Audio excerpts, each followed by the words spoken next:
नमस्कार, हम 10th class. ये है रिफ्लेक्शन का पार्ट 2। पहले ही लेक्चर में हमने शायद रिफ्लेक्शन की बेसिक्स पढ़ी थी, शायद नहीं पढ़ी थी बेसिक्स। आज उससे कहानी थोड़ी आगे बढ़ेगी, लेकिन सेशन आगे बढ़ाने से पहले एक ज़बरदस्त मोटिवेशनल पोयम। मैं अपनी माँ का लाल अकेला, नामुमकिन को मुमकिन कर सकता हूँ। ये टॉपिक है, कविता का शीर्षक है। मैं अपनी माँ का लाल अकेला, नामुमकिन को मुमकिन कर सकता हूँ। हाँ हाँ, मैं अकेला नामुमकिन को मुमकिन कर सकता हूँ। लाख ज़माना मुझ पे हंसे, लाख गालियाँ तंज कसे, लाख कमियां मुझ पे गढ़े, मैं चुपचाप सहन कर लेता हूँ, एक कटु वचन ना कहता हूँ। जितनी गालियाँ देना दे दो, हम जवाब नहीं देंगे।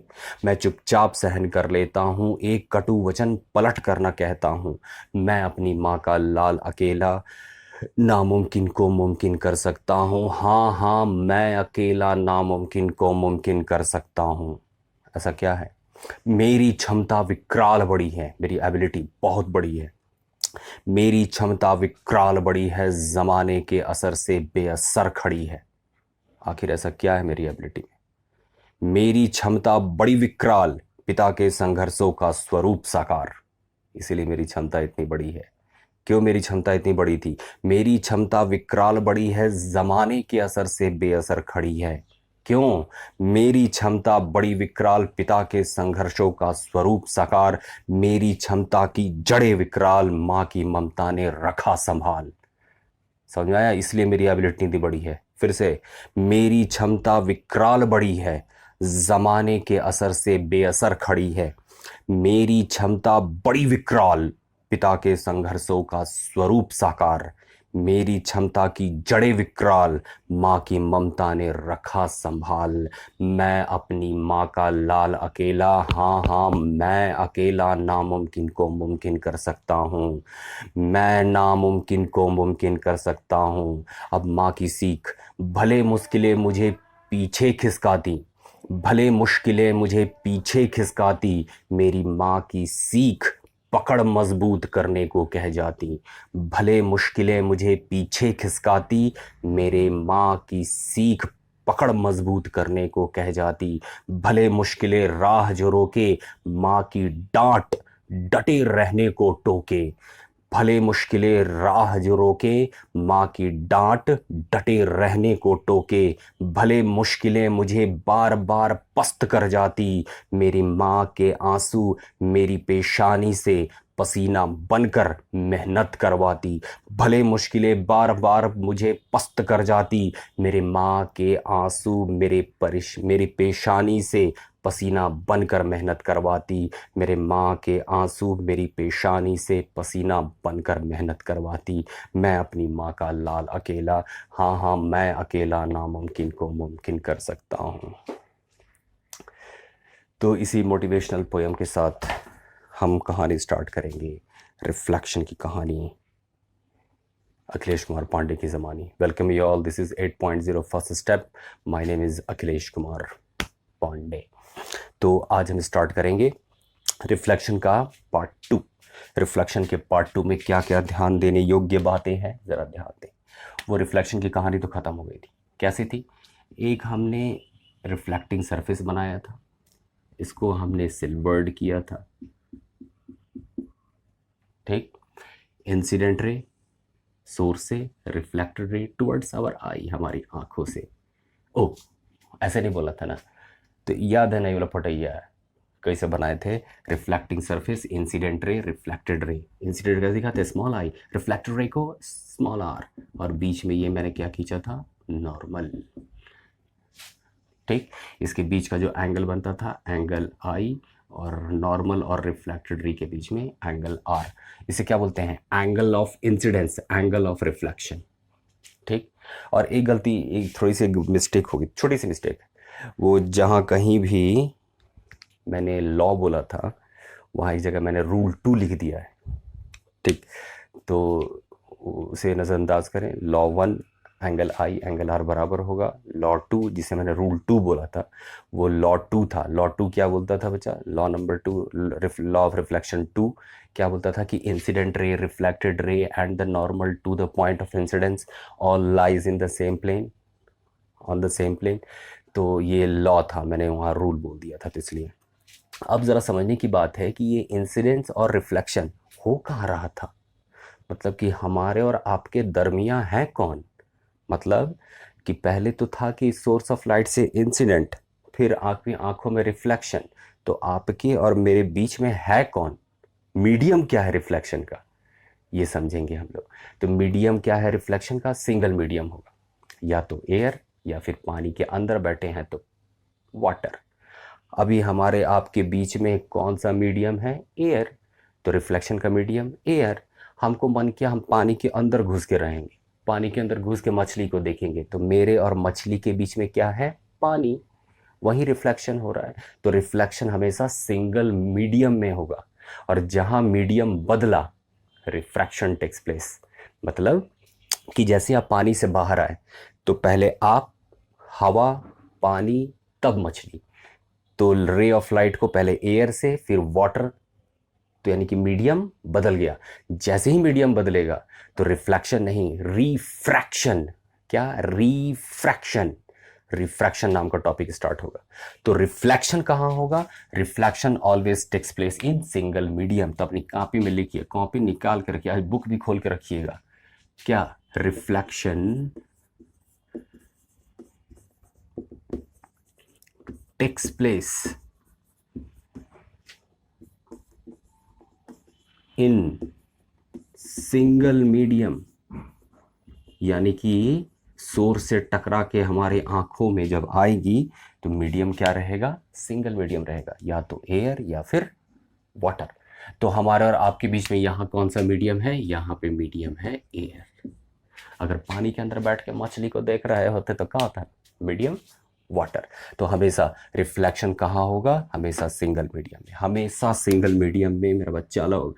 अगर मीडियम चेंज हुआ तो मीडियम जहां चेंज हुआ तो रिफ्रैक्शन, लेकिन रिफ्रैक्शन नहीं। बहुत सारा बच्चा लोग बोलेगा हमारा एनसीईआरटी में तो डिफ्रैक्शन भी दिया हुआ है। हाँ,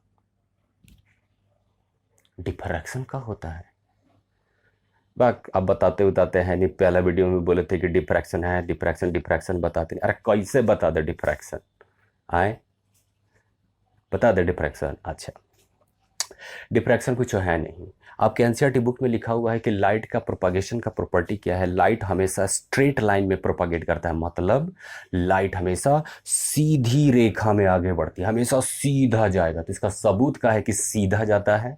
6 क्लास में आपने पढ़ा होगा, शैडो, परछाई। परछाई क्यों बनती है? लाइट आया, अगर आप उसके सामने खड़े तो ऐसा नहीं कि लाइट रास्ता बदल के निकल जाएगा। कैसे लाइट, अरे बाप रे बाप ने खड़ा है बदल जाओ, नहीं, कभी नहीं होगा। यही तो सबूत है बच्चा मेरा। शैडो बनना, shadow formation of shadow present the proof. किस बात का proof? That light propagate in straight line. Light कहाँ कैसे ट्रेवल करती है? स्ट्रेट लाइन में। इसका सबूत क्या है? शैडो। इसी में वो डिफ्रैक्शन पढ़ना नहीं है, हम समझा दे रहे हैं आपको। जैसे मान लीजिए कि ये हमारा कोई ऑब्जेक्ट है, ठीक, बुझ गया? ये ऑब्जेक्ट ऐसे ही खड़ा है। लाइट का आदत है सीधा चलने का। अब रास्ता में मिल गया ई, ओपेक ऑब्जेक्ट जिसको लाइट क्रॉस नहीं कर सकता है। अब लाइट कैसे जाएगा? लाइट इसके किनारे से निकलेगा, ठीक, इसके एजेस से क्रॉस करेगा, एजेस, किनारे से, किनारे से क्रॉस करेगा।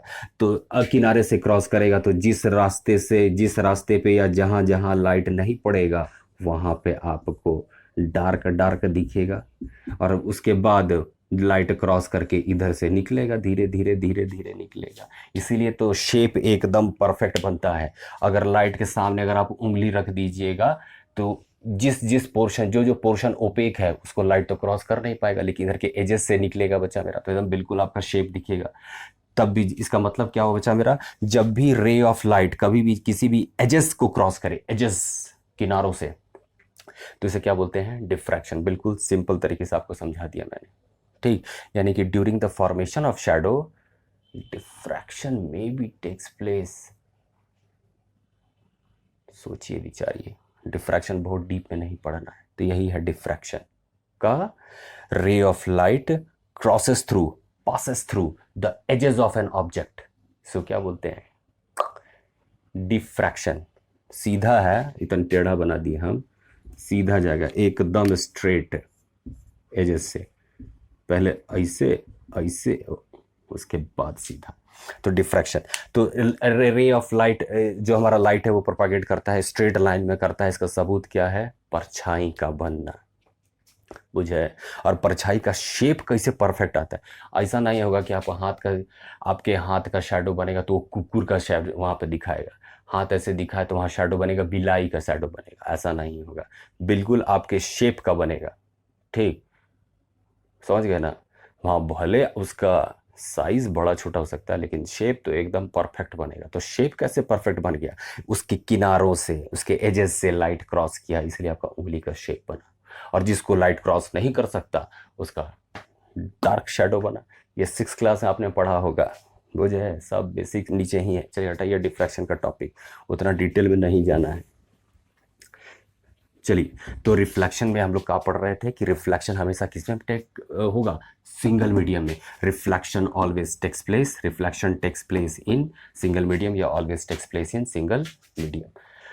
तो ये आप कॉपी में नोट कर लें। उसके बाद हम आपको बताते हैं क्या जरूरी चीज़ है, इसको बिठाएं। अभी बहुत इंपॉर्टेंट पार्ट स्टार्ट होना, आज का लेक्चर बहुत बहुत बेसिक और बहुत इंपॉर्टेंट, इसलिए प्लीज़ आप लोग कॉपी पेन और बुक भी साथ में रखें। हम आपको बताएंगे कि कौन से पेज नंबर में आपको चिन्हित करना है, अंडरलाइन करना है मेरा बाबू लोग, इसलिए दम लगा के पढ़िए। बहुत भयानक स्थिति है पढ़ाई लिखाई का आजकल, क्या कहिएगा। छोड़िए हटाइए, रिंग डालिए जरा। मिरर, बहुत लोग बोलेगा कि ए सर आप तो बोले रिफ्लेक्टिंग सरफेस, ही तो हम लोग स्कूल में पढ़ाया गया था कि मिरर रिफ्लेक्टिंग सरफेस है। मिरर रिफ्लेक्टिंग सरफेस बिल्कुल है मेरा बच्चा, special kind of reflecting surface what we used for makeup. अरे हाँ, हम लोग कहाँ मेकअप करेंगे, आधा से अधिक चेहरा पे तो दाढ़ी का कब्जा है और सर पे बाल उड़िए गया है तो कवर चढ़ गया है, तो मेकअप हम लोग क्या करेंगे। वही मिरर है हमारा। आपके एनसीईआरटी बुक में क्या लिखा हुआ है, मिरर की जगह स्फेरिकल मिरर, क्या लिखा है, स्फेरिकल मिरर। इसलिए आप टेंशन ना ले, ये भी रिफ्लेक्टिंग सरफेस ही है लेकिन special kind of spherical mirror लिखता है बच्चा मेरा। स्फेरिकल मिरर कहने का मतलब क्या हो गया, क्योंकि जो आपका मिरर बना हुआ है वो मिरर किससे, स्फेयर से। स्फेयर का होता है सर चूड़िया, नहीं मेरा बाबू, बॉल जिसमें वॉल्यूम हो, ठीक, 3D, बुझे। चूड़ी तो सर्कल है, ये क्या है, स्फेयर। अब इस स्फेयर से क्या करेंगे, हम दो पार्ट निकालेंगे, ठीक, दो पार्ट किया हमने। क्या क्या किया, एक ऐसा दिखाए और एक ऐसा दिखाए। एक का बाहर वाला सरफेस कलर कर दिए और एक का अंदर वाला पार्ट कलर कर दिए, ठीक। तो इसको हम लोग बोलते हैं कन्वेक्स। कनकेव बोलते हैं पागलू, ये है कन्वेक्स, ठीक।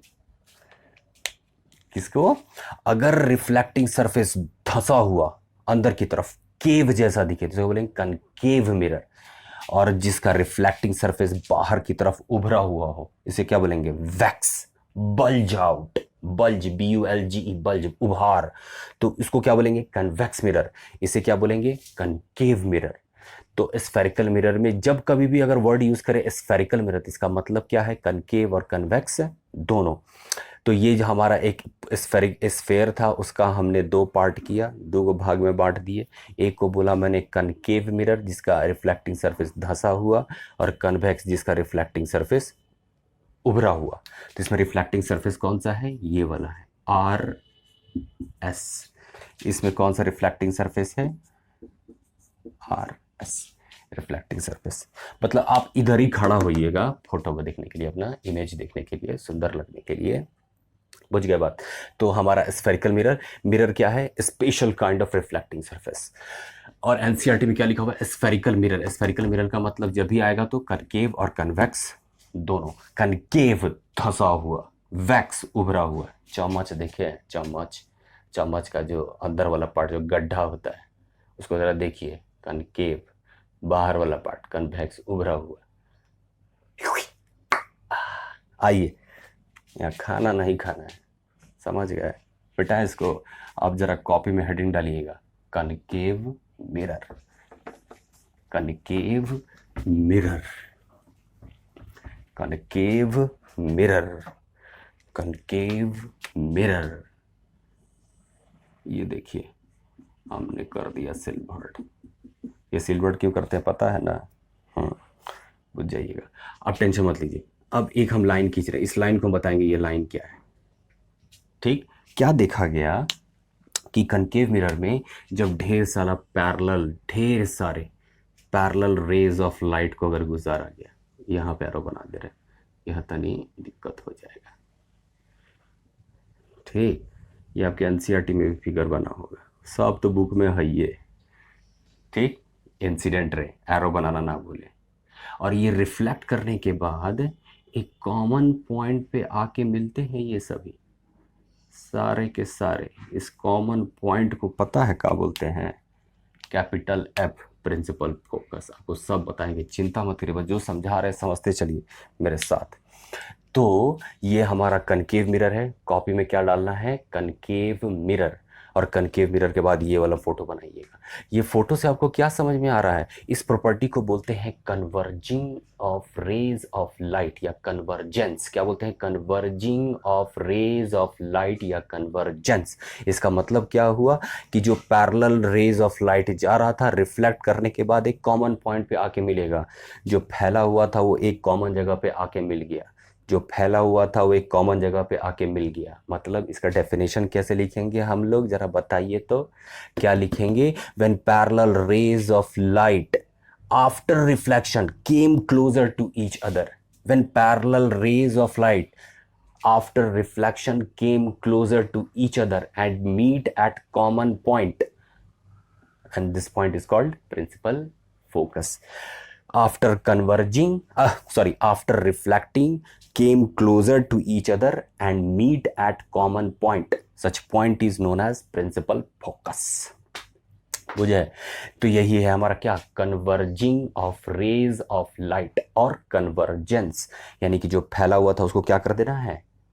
एक जगह लाके मिला देना है। जो परिवार के लोग बिखरे हुए थे उसको एक जगह लाके मिला के बांध के रखना है, बुझे? परिवार को जोड़ने वाला। तो इसी को क्या बोलते हैं? Converging of rays of light, और इसको क्या बोलते हैं? कन्वर्जेंस। और कन्वर्जेंस किसकी प्रॉपर्टी है, किसका कैरेक्टरिस्टिक है? कनकेव मिरर का। कनकेव मिरर का किसकी प्रॉपर्टी? कनकेव मिरर का। और converging of rays of light या कन्वर्जेंस का डेफिनेशन हमने क्या बताया, जरा रिवाइंड करके देख लीजिएगा। तो ये हमारा था कनकेव मिरर। अब नेक्स्ट डालिए कन्वेक्स मिरर। समझ गए? अभी बहुत चीज सीखना बाकी, एकदम धीरे धीरे मेरे साथ चलिए। Convex mirror, convex mirror, convex mirror. ये देखिए कन्वेक्स बना दिया हमने। ठीक, फिर एक लाइन खींचेंगे। अब फिर वही सेम कहानी, parallel rays of light, parallel rays of light, parallel rays of light, parallel rays of light after reflection spread out.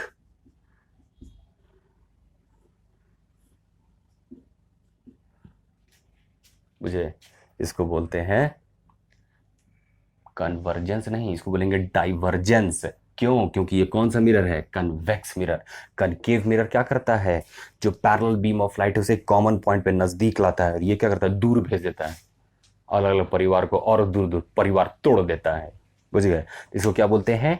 Divergence. When parallel beam of light spread out in respective direction, in different direction after reflection, such property is known as divergence of rays of light.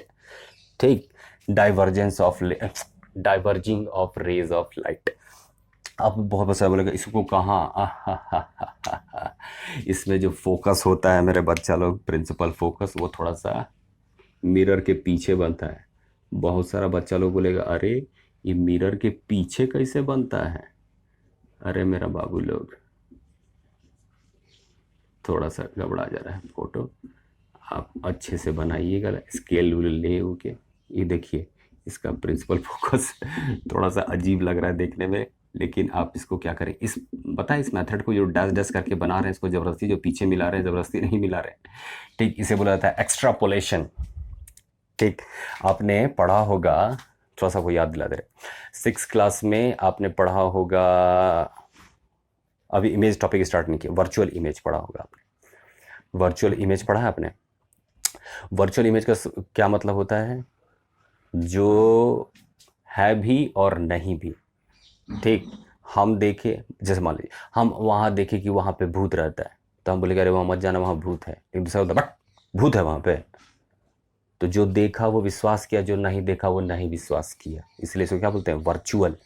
Plane mirror में कभी भी आपका real image नहीं बनता है, उस समझना दिक्कत मत समझिए, दिक्कत मतलब वर्चुअल, इसका सबूत क्या है, वर्चुअल प्लेन मिरर में वर्चुअल इमेज बनता है लैटरल इन्वर्जन, दायां का बायां, बायां का दायां जो दिखता है आपको, ये क्या चीज़ का सबूत है, वर्चुअल इमेज बनने का। वो अभी इमेज का टॉपिक स्टार्ट नहीं किया, आपको पुरानी बातें याद दिला रहे थे। तो उस केस में भी यही होता है, पीछे के साइड हम लोग ज़बरदस्ती काम करते थे। तो ये जो पीछे हम एक्सटेंड किए हैं इसको, जो डॉटेड डॉटेड बनाए, इसको क्या बोलते हैं, एक्स्ट्रापोलेशन। यानी कि इसमें डाइवर्ज करता था, अरे भाई तुम्हें प्रिंसिपल फोकस बनाना कहाँ मिलेगा ये सब, तो हम जानबूझ के पीछे मिला दिए, मिरर के पीछे। कहते कि मिरर के पीछे हूँ दिखता है का, दिखता नहीं है, साइंटिस्ट लोग मान, हाँ। और इसका 6th क्लास में इसका सबूत क्या पढ़े थे हम लोग, लैटरल इन्वर्जन। लैटरल इन्वर्जन का मतलब क्या था बच्चा मेरा, दायां का बायां, बायां का दायां, साइड्स अपोजिट हो जाता था। तो ये वर्चुअल इमेज का सबूत है जो 6th क्लास में पढ़ा था, अभी यहाँ भी पढ़ेंगे, टेंशन ना ले। तो ये कौन सा प्रॉपर्टी है, diverging of rays of light, diverging of rays of light, और इसे क्या बोलते हैं, और डाइवर्जेंस, डाइवर्जेंस। ये किसका कैरेक्टरिस्टिक है, कन्वेक्स मिरर का। किसका कैरेक्टरिस्टिक है, कन्वेक्स मिरर का। किसका कैरेक्टरिस्टिक है, कन्वेक्स मिरर का। डाइवर्ज करना, जो पैरेलल बीम ऑफ लाइट आ रहा था उसको आफ्टर रिफ्लेक्शन ये क्या कर दिया, स्प्रेड आउट कर दिया, फैला दिया, ठीक, इन डिफरेंट डायरेक्शंस या in respective directions, is called diverging of rays of light या डाइवर्जेंस। ये किसका प्रॉपर्टी है, कन्वेक्स मिरर का। काम खत्म, चलिए थोड़ा सा आप स्केल से बनाइएगा तो बराबर बैठेगा, टेंशन ना दीजिए। चलिए अब जरा इसको मिटाते हैं। तो मिरर क्या है, special kind of reflecting surface, ठीक। और स्फेरिकल मिरर जब भी यूज होगा तो स्फेरिकल मिरर का मतलब हो गया कनकेव और कन्वेक्स दोनों, अगर यूज किया है तो स्फेरिकल मिरर कहीं भी। तो इसका मतलब अब हम लोग को आगे बढ़ना चाहिए। अभी बहुत बहुत इंपॉर्टेंट पार्ट आ रहा है, अपने कॉपी में लिखिए, some general representation of concave mirror. क्या लिखना है, some general representations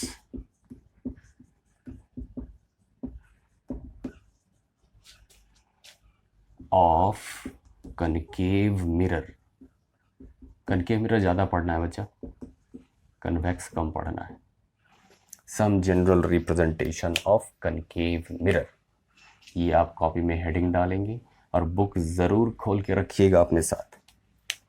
some general representation of concave mirror, इसमें लोग बहुत ज़रूरी बातें पढ़ेंगे, बुझ गए। चलिए ज़रा देखिए ज़रा गौर से। नंबर 1, नंबर याद रखिएगा आप लोग, हमको नंबर याद नहीं रहता है।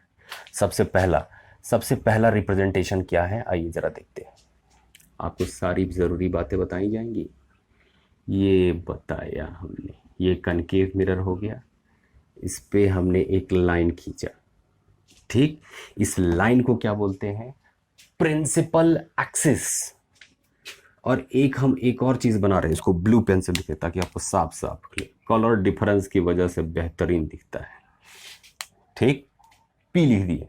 और ये जो लाइन है इस लाइन को हम क्या कहते हैं, एरो ऐसे नहीं बनाते हैं, इसको ऐसे बनाते हैं, इसको बोलते हैं प्रिंसिपल एक्सिस। प्रिंसिपल एक्सिस क्या बोलते हैं इसे, प्रिंसिपल एक्सिस। इसे क्या बोलते हैं, पोल। क्या क्या है ये, ई का जी खींच दिए हम। सबसे पहले आपको प्रिंसिपल एक्सिस के बारे में बताते हैं। प्रिंसिपल एक्सिस वो इमेजिनरी लाइन है, इमेजिनरी मतलब मान के चला साइंटिस्ट लोग, an imaginary line drawn from the pole where object should be placed and image will be obtained. क्या बोले, प्रिंसिपल एक्सिस क्या है, वो इमेजिनरी लाइन जो पोल से खींची जाती है। ये पोल क्या है जस्ट बताएंगे अभी, अच्छा यही बता दे रहे हैं। The middle portion of concave mirror, the middle portion of convex mirror, the middle portion of concave mirror and middle portion of convex mirror is called pole. उसके बीच के पोर्शन को क्या बोलेंगे, पोल। और पोल से एक इमेजिनरी लाइन खींचा गया जिस पे ऑब्जेक्ट रखेंगे और इसी पे हमको इमेज मिलेगा, इसी लाइन पे। समझने के लिए बेहतर तरीके से ऑब्जेक्ट और इमेज को समझने के लिए, इमेज को खासकर समझने के लिए और ऑब्जेक्ट का प्लेस को वेल डिफाइन करने के लिए, बेहतरीन ढंग से रखने के लिए साइंटिस्ट लोग क्या किए, एक इमेजिनरी लाइन खींचे। इसी लाइन के ऊपर ऑब्जेक्ट भी रखा रहेगा, इसी लाइन के पास हमको इमेज भी मिलेगा। तो क्या बोले हमने हमने क्या बोला, प्रिंसिपल एक्सिस क्या है, an imaginary line drawn from the pole where object should be placed and images will be obtained. इसको क्या बोलेंगे, प्रिंसिपल एक्सिस। पोल क्या है, the middle portion of concave mirror, middle portion of convex mirror, middle portion of spherical mirror. ठीक, तो ये पहला हमारा था। ठीक, अब दूसरा नंबर 2 डालिएगा बेटा, इसको नंबर 2, नंबर 2, नंबर 2 में क्या बनाना है, सेम आप फिर से बनाइए। ड्राइंग से मत घबराइए, ढेर सारा ड्राइंग बनवाएंगे आपसे, एकदम ड्राइंग में मास्टर हो जाएगा। अब ये लाइन समझ में आया ना, क्या है प्रिंसिपल एक्सिस। इसको किसे दिखाते हैं, इसको क्या बोलते हैं, मिडिल पोर्शन को पोल। उसके बाद आपने एक वर्ड अभी जस्ट देखा होगा, प्रिंसिपल फोकस, जहां सब rays of light after reflection आके मुलाकात किया था। यही है वो ठिकाना जहां रिफ्लेक्टेड रे को लौट के है आना, बुझे। और एक और चीज सुना होगा आपने, centre of curvature. Principal focus तो समझ में आ गया, centre of curvature, centre of curvature का है। सेंटर ऑफ कार्वेचर क्या है, जरा आपको हम समझाने का कोशिश करते हैं। Centre of curvature NCERT book है आपके पास, एनसीईआरटी बुक चलिए फटाफट फटाफट फटाफट फटाफट निकालिए हम एकदम जल्दी से। पेज नंबर 162, एनसीईआरटी का पेज नंबर 162, जल्दी से निकालिए पेज नंबर 162। उसमें सबसे ऊपर का line, the reflecting surface forms a sphere, उसमें आगे पढ़िए, उसी में लिखा हुआ है। हम आपको एकदम साधारण और ठेठ भाषा में समझाते हैं। जब ये कनकेव मिरर स्फीयर का पार्ट हुआ करता था, तो उस टाइम जो स्फीयर का सेंटर था, वही सेंटर क्या है, सेंटर ऑफ कर्वेचर। उस सेंटर का हम कर्वे ना लिए थे, अब ये है हमारा स्फीयर। ठीक, ये पूरा स्फीयर बॉल, ठीक, इसी का हमको 2 पार्ट करना है। तो ये जो स्फीयर है, इसका जो 2 पार्ट लिए, इसका जो सेंटर है, ठीक, जब इसको अलग किए, देख अरे ये क्या है, सेंटर वा, स्फीयर का सेंटर, यही क्या है, सेंटर ऑफ कर्वेचर। तो हम क्या किए, स्फीयर तो पूरा स्फीयर थोड़ी यूज किए, स्फीयर का कर्व यूज किए। ठीक, एक का ये वाला पार्ट रंग दिए तो कनकेव हो गया, और इसका अंदर वाला पार्ट रंग देती है, कन्वेक्स हो गया।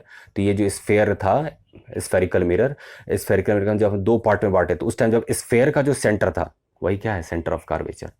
बुझे नहीं बुझे, देखिए जरा।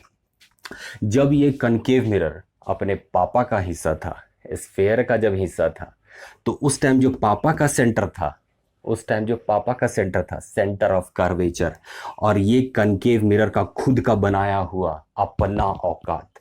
आप बहुत बड़ा आदमी बन जाइएगा तो आपका पापा का नाम हट जाएगा क्या, एकदम नहीं।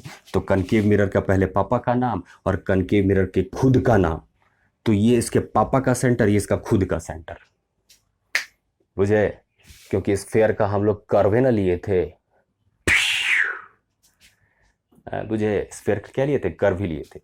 तो सेंटर ऑफ, तो वो पेज नंबर 162 का वो लाइन अंडरलाइन करिएगा, spherical mirror forms a part, reflecting surface forms a part, ऐसे कुछ करके है, reflecting surface of A spherical mirror forms a part, ऐसे कुछ करके, वो 162 में, उतना याद है लाइन का, बस पेज नंबर याद है कि हाँ वहाँ लिखा हुआ था मुझे। तो ये प्रिंसिपल फोकस, कनकेव मिरर का खुद का औकात, और सेंटर ऑफ कर्वेचर इसके पापा का सेंटर, ये इसका खुद का बनाया हुआ सेंटर। तो पापा का नाम और बेटा अपना नाम, पापा कहते हैं बेटा अपना नाम करेगा, नाम कर दे, पापा का नाम साथ है, सर नेम, मुझे। तो पोल मिडिल पोर्शन, प्रिंसिपल फोकस इसका खुद का सेंटर, और ये सेंटर ऑफ कर्वेचर जब ये पापा का पार्ट हुआ करता था उस टाइम जो सेंटर था, यानी कि पापा का नाम सेंटर ऑफ कर्वेचर, पापा का सेंटर पगलू, सेंटर ऑफ कर्वेचर स्फीयर का, बुझ गए। और ये क्या लाइन कौन सा है, principal axis, an imaginary line drawn from the pole where object should be placed and image will be obtained. हो गया, नंबर 2 था। नंबर 3 आइए, अभी फोटो बनाना होगा, इसलिए बोले थे कि बुक और कॉपी दोनों साथ में रखिए, बच्चा लोग बुक पढ़ भी नहीं करता है। चलिए ये तीसरा वाला,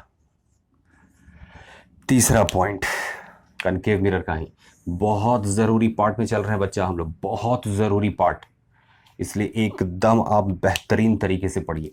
अब जितना पॉइंट बताए थे, principal focus, pole, centre of curvature, हो गया। अब ज़रा ये ज़रा, अब ये है हमारा पोल, ये है हमारा प्रिंसिपल फोकस, ये है हमारा सेंटर ऑफ कर्वेचर, ठीक। पोल और प्रिंसिपल फोकस के डिस्टेंस को क्या बोलते हैं, फोकल लेंथ। पोल और सेंटर ऑफ कर्वेचर के डिस्टेंस को क्या बोलते हैं, रेडियस ऑफ कर्वेचर, बुझे। अब बोल रहे हैं हमेशा एरो इधर से काहे मार रहे हैं, कोई भी डिस्टेंस अगर हमको मेजर करना है, कुछ भी distance, any distance should be measured from pole, from pole, चाहे इधर मेजर करना हो चाहे इधर मेजर करना हो। ये हम 4th पॉइंट में वही लिखाएंगे, आप टेंशन मत लीजिए कि कोई भी डिस्टेंस किधर से मेजर करना है, फ्रॉम पोल, फ्रॉम पोल। तो प्रिंसिपल फोकस और पोल के बीच का डिस्टेंस हमको मेजर करना होगा तो किधर से मेजर करेंगे, फ्रॉम पोल, और इस डिस्टेंस को क्या बोलते हैं, प्रिंसिपल फोकल लेंथ। और पोल और सेंटर ऑफ कर्वेचर के बीच के डिस्टेंस को क्या बोलते हैं, रेडियस ऑफ कर्वेचर। और रेडियस ऑफ कर्वेचर जो होता है वो फोकल लेंथ का 2 गुना होता है, यानी कि अगर 2f मिलाइएगा तब जाके रेडियस ऑफ कर्वेचर मिलेगा। एक ऐसा फॉर्मूला देखा होगा, और एक और ऐसा लिखा हुआ होगा, f = r/2। इसका मतलब क्या हुआ कि radius of curvature focal length का दुगुना होता है, 2f 1r के बराबर है। और ये फार्मूला बिल्कुल याद रखिएगा, फार्मूला ज़्यादा है कहाँ, ये फार्मूला बहुत काम करेगा जब हम लोग प्रैक्टिस करेंगे, तब क्वेश्चंस को न्यूमेरिकल्स लगाएंगे, तब बहुत सारे कंसेप्चुअल क्वेश्चन आते हैं लाइट में, उन सभी को कवर करेगा ये फार्मूला। समझ गए, बात बुझ गए, एकदम दनादन दनादन। तो पोल और प्रिंसिपल फोकस के बीच की डिस्टेंस को फोकल लेंथ, पोल और सेंटर ऑफ कर्वेचर के बीच की डिस्टेंस को radius of curvature, radius of curvature focal length का दुगुना होता है। समझ गए,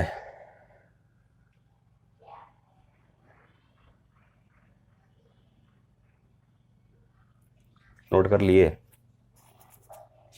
चलिए बेटा है,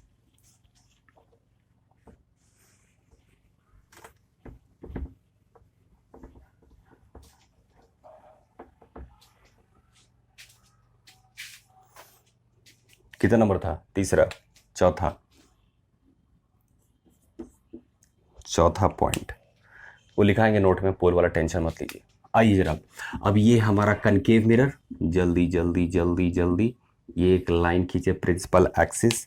अब हमारा वो पोल सब वैसे ही जैसे ही है, बस हम पोल बना दे रहे हैं, इसका हमको यूज़ होगा, क्या बना देंगे, पोल, जिसका हमको यूज़ करना है।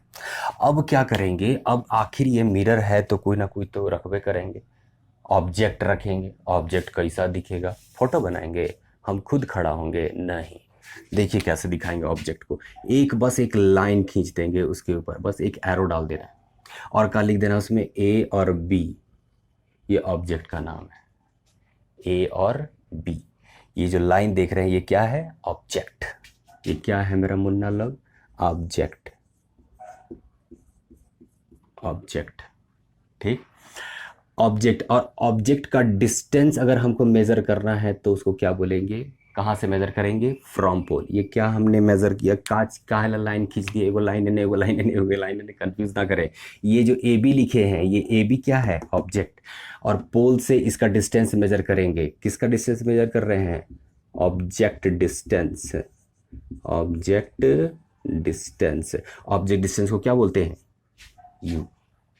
ऑब्जेक्ट डिस्टेंस को क्या बोलेंगे? यू। ऑब्जेक्ट डिस्टेंस को क्या बोलेंगे? यू। और ये जो आपको दिख रहा है, ये पोर्शन जो है, तो सुंदर बना दे रहा है। ये जो आपको दिख रहा है, ये वाला, ये हमारा क्या है? ये वाला जो हाइट, ये क्या है? ऑब्जेक्ट का, ऑब्जेक्ट हाइट। इसे कैसे दिखाते हैं? एच से। कैसे दिखाते हैं? एच से। फोर्थ पॉइंट में क्या ऑब्जेक्ट कैसे दिखाएंगे? एक एरो खींचेंगे, उसके ऊपर ए और बी लिख देंगे। ठीक, इसको क्या बोलते हैं? ऑब्जेक्ट। ऑब्जेक्ट ऐसे ही दिखाना है आपको। ठीक, डिस्टेंस कैसे मेजर करेंगे? From pole. From pole object distance क्या बोलते हैं? यू। ऑब्जेक्ट के हाइट को क्या बोलेंगे? एच। ठीक, अगर कुछ भी मेरा बच्चा लो, अगर पूछा जाए कि बताइए इस हाइट को, हाइट का नेचर क्या है, तो प्रिंसिपल एक्सिस से जो कुछ भी ऊपर दिखेगा, प्रिंसिपल एक्सिस से जो कुछ भी ऊपर, उसको क्या बोलेंगे? इरेक्ट। तो आपका जो हाइट है वो क्या है? इरेक्ट। मतलब प्रिंसिपल एक्सिस से जो कुछ भी ऊपर होगा उसको क्या बोलेंगे? इरेक्ट। चाहे वो ऑब्जेक्ट रहे, अगर इमेज होगा तो इमेजों को इरेक्ट बोलेंगे। बुझ गए? तो प्रिंसिपल एक्सिस से जो कुछ भी ऊपर होगा, यानी कि जो हाइट ऊपर, हाइट अगर ऊपर की तरफ जाए तो उसको क्या बोलेंगे? इरेक्ट। ये एच क्या है? ऑब्जेक्ट का हाइट, ऑब्जेक्ट का डिस्टेंस यू। ठीक, ऑब्जेक्ट को दिखाएंगे कैसे? इस लाइन से एक लाइन खींच देंगे, ए बी लिख देंगे उसमें, तो ये क्या हो गया? हमारा ऑब्जेक्ट। ये हमारा चौथा पॉइंट। नेक्स्ट,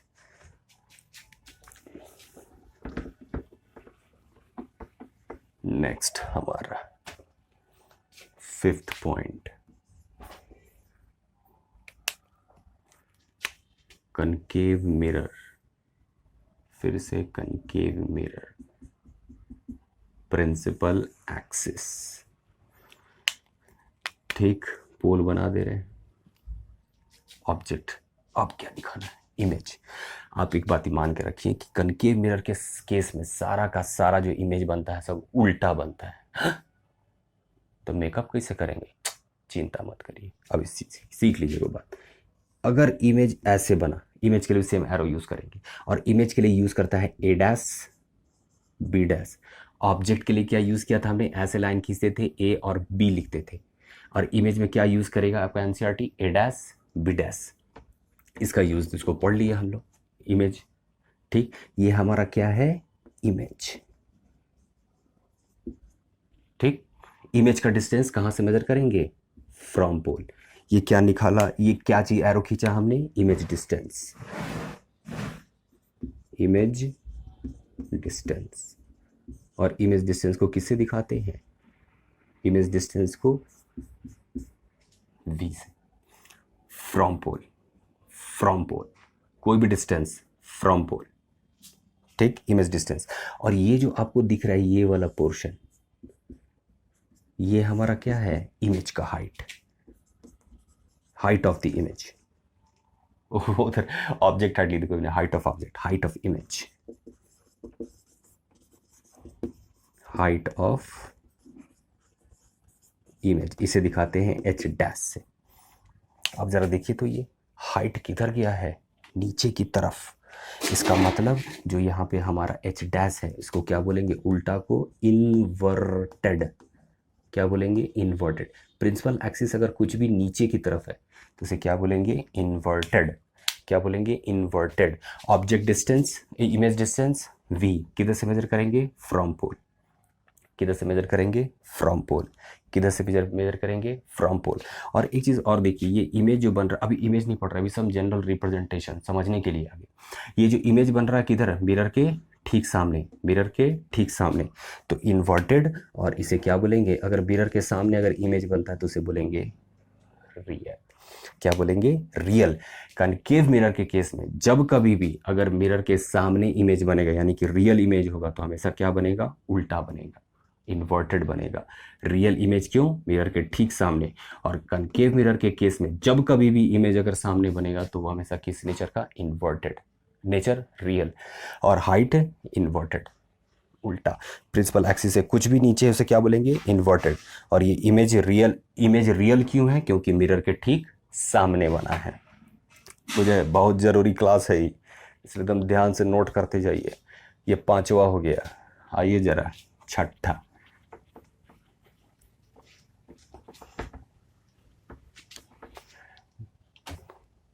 कॉपी में नोट करते रहिएगा। 6 पॉइंट। कभी कभी क्या होगा कि जो इमेज है वो इधर भी बन सकता है। ये concave mirror, silvered principal axis, ये हमारा pole A dash P dash. अरे बाप रे। Image distance from pole, image distance को क्या बोलते थे? वी। ठीक। और ये क्या है हमारा इमेज का? ये वाला portion height of the image, height of the image, image height, height of the image, यानी कि एच डैश।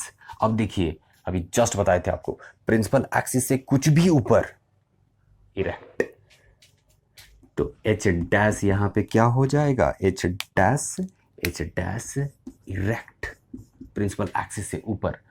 और कनकेव मिरर के केस में अगर कभी भी इमेज का हाइट अगर इरेक्ट है तो हमेशा वो किधर बनेगा? मिरर के पीछे। तो इसलिए इसका नेचर क्या हो जाएगा? वर्चुअल। अगर रियल होगा तो इन्वर्टेड, अगर पीछे बन रहा होगा तो इरेक्ट, वर्चुअल। तो ये याद रखिएगा। सम जनरल रिप्रेजेंटेशंस बहुत ज़रूरी है बच्चा, बहुत ज़रूरी समझने के लिए। ऑब्जेक्ट को कैसे दिखाना है? एक लाइन खींचना है, एरो ए बी डाल देना है उस पर, ठीक। और इमेज के लिए भी एक लाइन डाल देना है बच्चा, मेरा काम ख़त्म। इमेज डिस्टेंस कहाँ से मेजर करेंगे? From pole, from pole, from pole, ठीक। हाइट क्या आप देख लीजिए, प्रिंसिपल एक्सिस से कुछ भी ऊपर पॉजिटिव, कुछ भी नीचे, अब ऊपर जाएगा इरेक्ट, नीचे रहेगा इन्वर्टेड, ऊपर रहेगा इरेक्ट, नीचे रहेगा इन्वर्टेड। अगर इमेज अगर कभी भी मिरर के सामने बना है तो किधर बनेगा? इन्वर्टेड बनेगा मेरा, ठीक। कॉपी में डालिए नोट। अब इसको नोट करने के बाद, इसको नोट करिए फटाफट से, तनी झकास टाइप से जल्दी जल्दी करिए। तो चलिए हो गया होगा। Some general representations of concave mirror में ही चल रहे हैं हम लोग। आइए जरा, कौन सा पॉइंट हो गया था? आया हमको तो याद नहीं आ रहा है, शायद 6ठा या 7वां था। चलिए 7 नंबर। पॉइंट ही लिखना है, सॉरी नोट लिखना है, कुछ ज़रूरी बात। क्या लिखेंगे नोट में?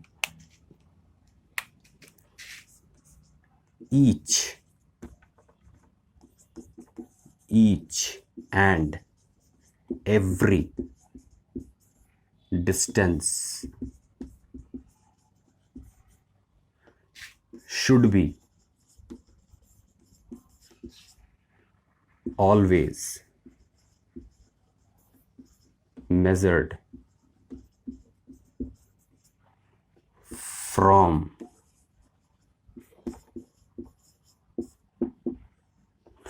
pole. Each and every distance should be always measured from pole. Each and every distance should be always measured from pole. Language गड़बड़ लग रहा है क्या?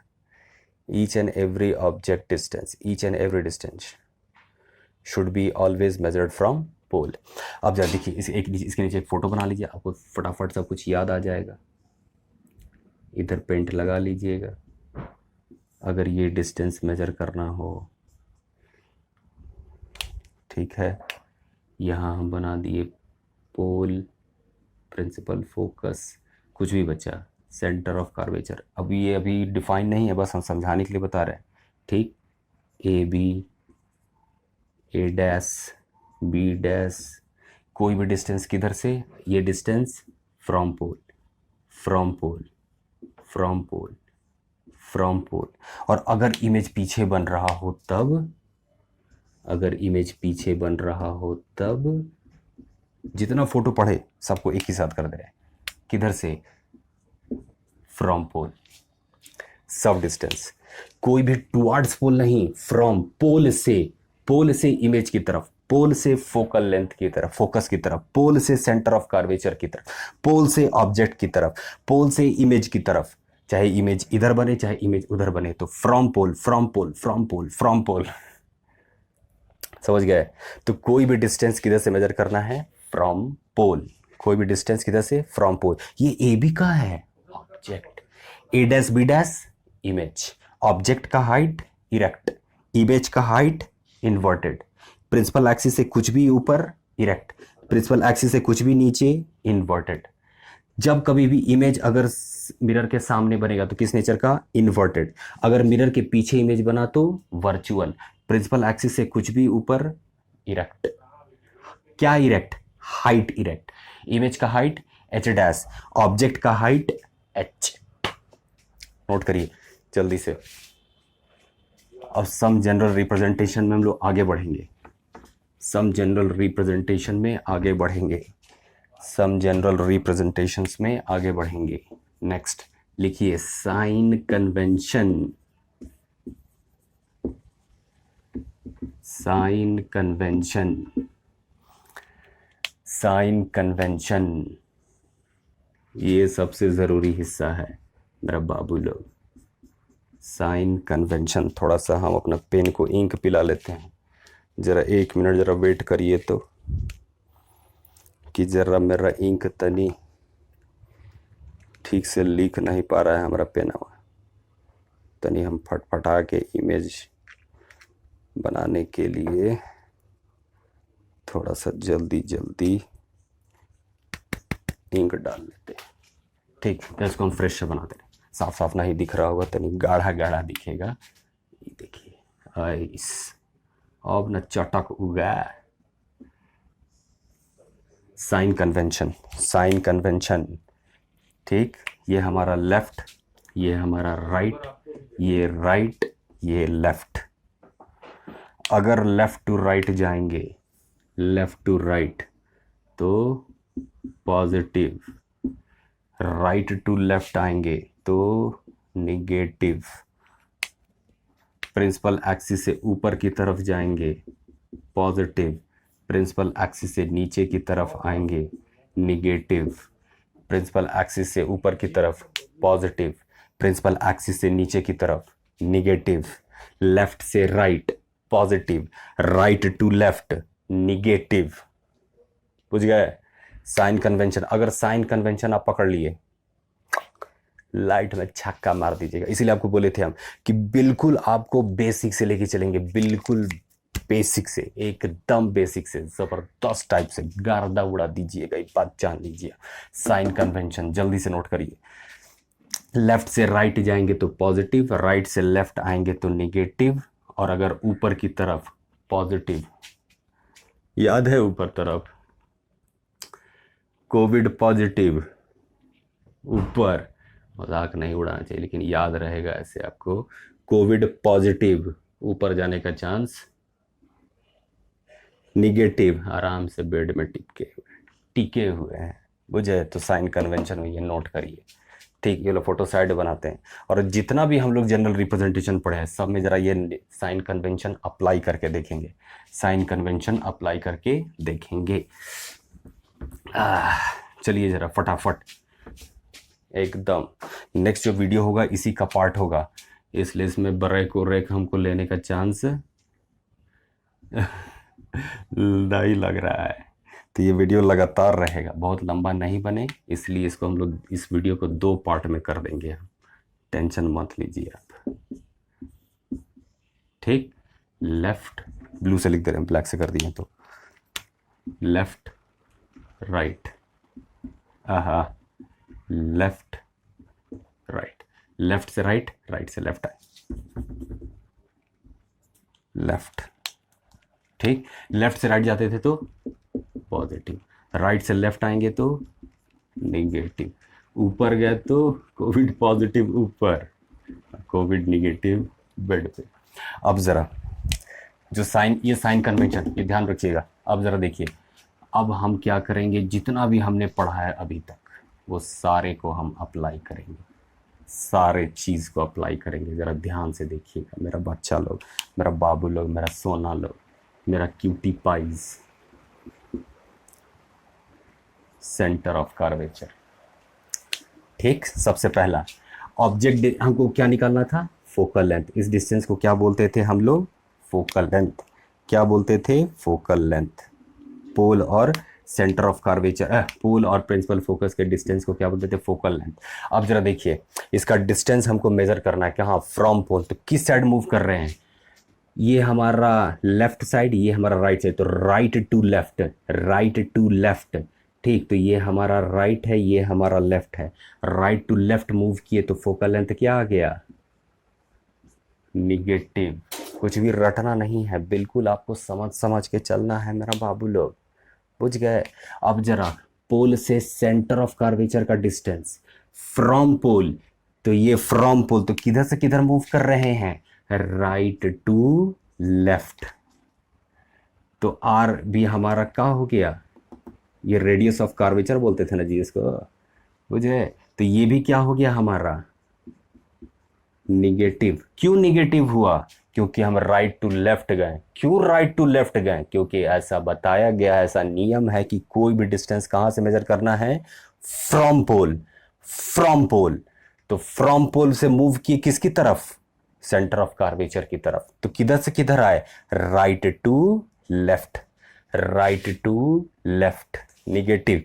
पोल से प्रिंसिपल फोकस की तरफ, towards pole, from pole, from pole, right to left, negative, ठीक।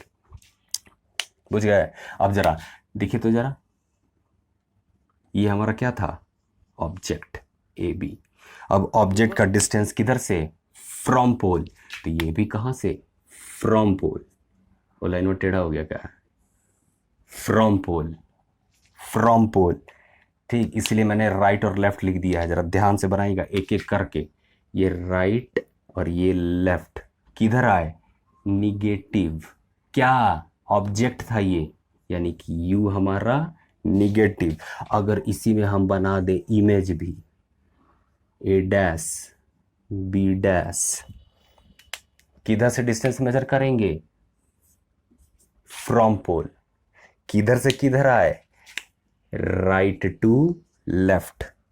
ये क्या है, A dash B dash, image, और इमेज का डिस्टेंस भी, पॉजिटिव की निगेटिव, निगेटिव। क्यों, right to left, right to left, negative. तो इसका मतलब कनकेव मिरर का, अच्छा एक और इमेज बचा हुआ था ना, इधर भी वर्चुअल इमेज जो बनता था पीछे की तरफ। अभी इमेज पढ़े नहीं बचा, सम जनरल रिप्रेजेंटेशन कंप्लीट किए हैं हम लोग। अब ये भी डिस्टेंस किधर से, from pole, from pole, from pole, किधर जा रहे हैं, लेफ्ट से राइट। तो यहाँ पे हमारा v क्या हो गया, ये वाला v हम लोगों का पॉजिटिव का है, left to right, left to right, from pole, left to right. समझ गया बच्चा मेरा। तो इसका मतलब क्या हुआ, जरा ध्यान से देखिए तो जरा मेरा, हमारे इसमें फोकल लेंथ कनकेव मिरर के केस में निगेटिव। क्यों negative, here is the proof.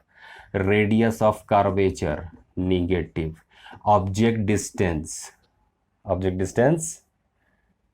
Negative, image distance negative. अच्छा जरा एक और चीज देखिए जरा, इसी में ऑब्जेक्ट वाले में, ये ऑब्जेक्ट का हाइट होता था, ऑब्जेक्ट का हाइट जरा देखिए तो, ऑब्जेक्ट का हाइट क्या होगा, पॉजिटिव की निगेटिव, ऊपर की तरफ कोविड पॉजिटिव, बोलना नहीं चाहिए लेकिन समझाने के लिए, कोविड पॉजिटिव, पॉजिटिव हाइट। और इमेज का हाइट एच डैश, नीचे की तरफ निगेटिव, ऊपर की तरफ पॉजिटिव, नीचे की तरफ निगेटिव। समझ गए, देखिए कितना जरूरी है। और ये H पॉजिटिव है, H पॉजिटिव मतलब इसको क्या बोलते थे हम लोग, इरेक्ट। H निगेटिव है तो इसको क्या बोलते थे, इन्वर्टेड, इन्वर्टेड, ठीक। इन्वर्टेड है और किसके, मिरर के ठीक सामने। तो रियल भी होगा। क्या होगा? रियल। या नीचे वाला साफ साफ दिख रहा है? एक मिनट जरा देखें, नीचे वाला दिख रहा है? रियल, हाँ थोड़ा छोटा छोटा दिख रहा है। रियल बुझ जाइएगा तने बढ़िया से, रियल। ठीक, यानी कि जब कभी भी एच डैश इमेज का हाइट अगर नेगेटिव होगा तो वो इन्वर्टेड होगा और रियल। इसलिए पहले बोला था हमने कि कनकेव मिरर के सामने जो कुछ भी इमेज बनेगा वो हमेशा उल्टा बनेगा। ठीक, और उल्टा बनेगा, और कब उल्टा बनेगा? जब वो रियल रहेगा तभी उल्टा बनेगा, यानी कि रियल इमेज उल्टा ही बनता है। अच्छा, यहाँ पे ये वाला जरा देख लिया जाए कि अगर एच डैश हमारा अगर पॉजिटिव है तो, अच्छा इधर दिख रहा है, दिख नहीं रहा होगा, सारे सारे हम ऊपर ही लिख दे रहे हैं। यहीं पे बहुत ज़्यादा गिजी मिजी हो गया है, लेकिन आप साफ साफ इसको पॉज करके आराम से बनाइएगा। यहाँ देखिए ज़रा, एच डैश जो है, एच डैश हमारा ऊपर की तरफ पॉजिटिव, पॉजिटिव कब? ऊपर की तरफ है तो प्रिंसिपल एक्सिस से ऊपर की तरफ इरेक्ट। इमेज किधर बन रहा है? पीछे, तो क्या?